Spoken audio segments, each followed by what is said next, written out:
Hey everybody, it's Matt from RideHub here, and on this episode of Trail Physics, we're going to be looking at the wood roll down on leave of absence here in Squamish.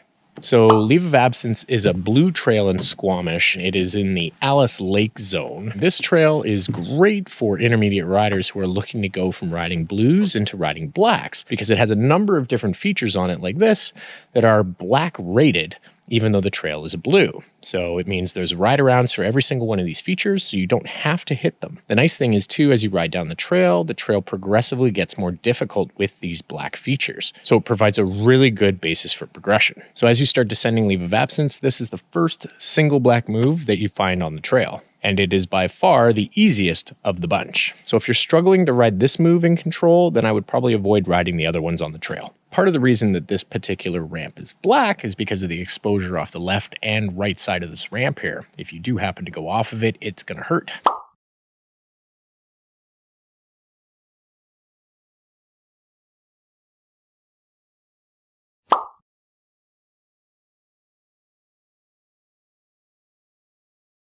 The roll down itself is about 4 feet high. It's also on a pretty steep pitch. And the other big challenge is the run-in that's really, really rocky and janky. So let's take a look at what we need to do to ride this feature safely and in control.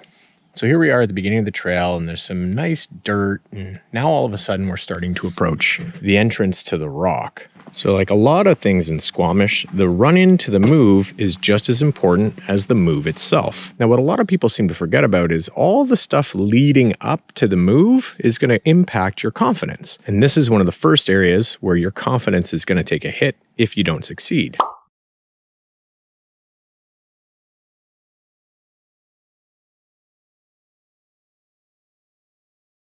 We have to go from transitioning on this dirt up onto this rock. Once you get to this point, this is a very steep uphill. There's some exposure off to the side here, a little bit of a hole and knuckle in here. People do have a tendency to catch their pedals and everything up on this rock. And what it does is it throws off their momentum, throws off their head game. And now all of a sudden they're in this headspace of, that didn't feel very good. It's kind of shaking my confidence a little bit because I didn't get up onto this rock correctly. And it's totally normal for that to happen. Don't discount how much missing this entrance to the rock is going to impact your confidence. So it's important we carry some momentum up from the dirt up to get on top of this rock, so we don't have to put in a pedal stroke and hit our pedals here, throw our balance off. Once we get up on top of this rock, we can look ahead, start sighting our line.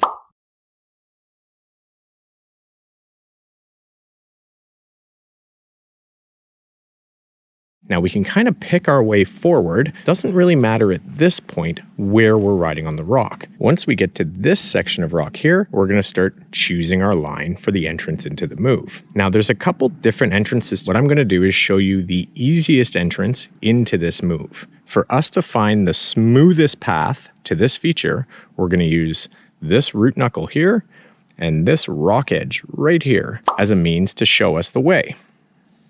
So starting from back here, we're going to stay to the right of this root knuckle, track ourselves around, spot our marker rock, and then we're going to track just to the left. The reason we're going to stay to the left here is because this line is the smoothest path to the feature.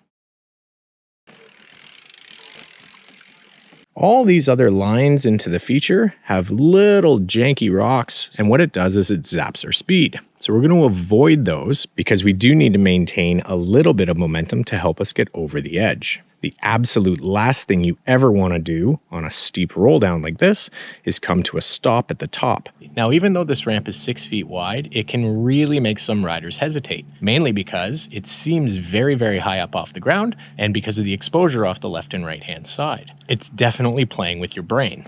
So the most important things to remember are to have a good line on your way in so you have the straightest entrance possible into the ramp. The other big thing is to keep your eyes forward so you're not looking straight down as you go over the ramp, so you can make sure you keep the bike on the ramp once you roll down it.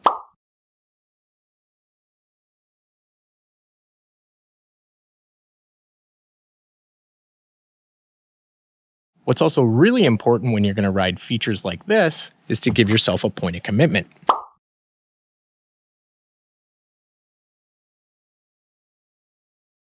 The point of commitment is the area where you're going to decide whether you're going to ride this or you're going to stop. The reason we want to set a point of commitment is because we want to give ourselves the safest place possible to stop if we are going to hesitate.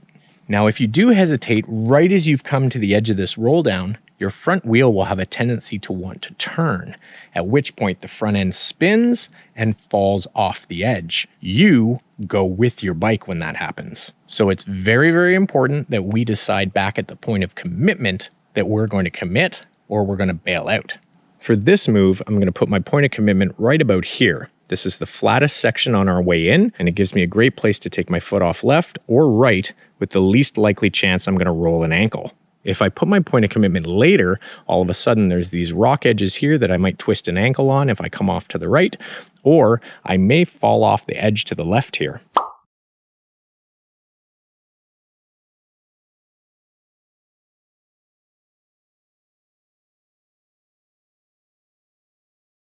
Now, to execute a roll down lunge, we're going to do a few things. The first thing we're going to do is get into a good low ready position. Once we're in a good low ready position, when we're about 12 inches away from the edge, we're going to peek over the handlebar. This is going to increase our range of motion and allow us to be able to lunge the bike in front of us as we roll down the obstacle. As we approach the edge, we're then going to push the bike. This is where we then commit the front wheel over the edge of the obstacle, and we've now pushed the bike in front of us, and our body weight is now behind the bike. Now, once we start rolling over the edge, we then have to return into a balanced body position so we can manage the G-out that happens at the bottom.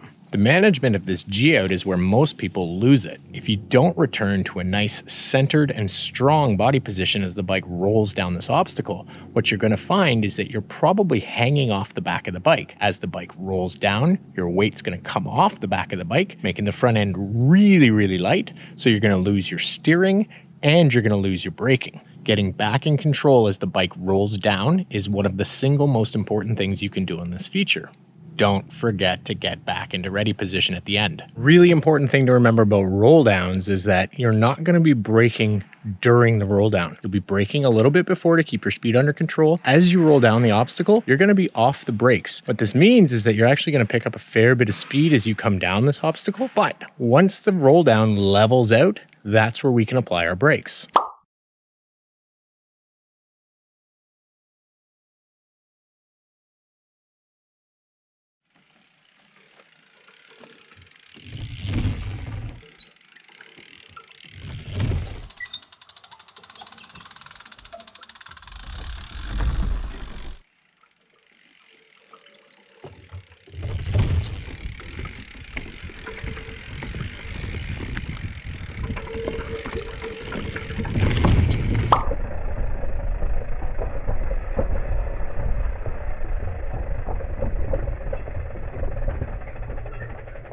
And there you have it. That's the wood roll down on leave of absence in Squamish. Thanks again for watching this episode of Trail Physics with RideHub. If you wouldn't mind, please subscribe. It helps us continue making this content. Now put down your phone, close your computer, and go ride your bike.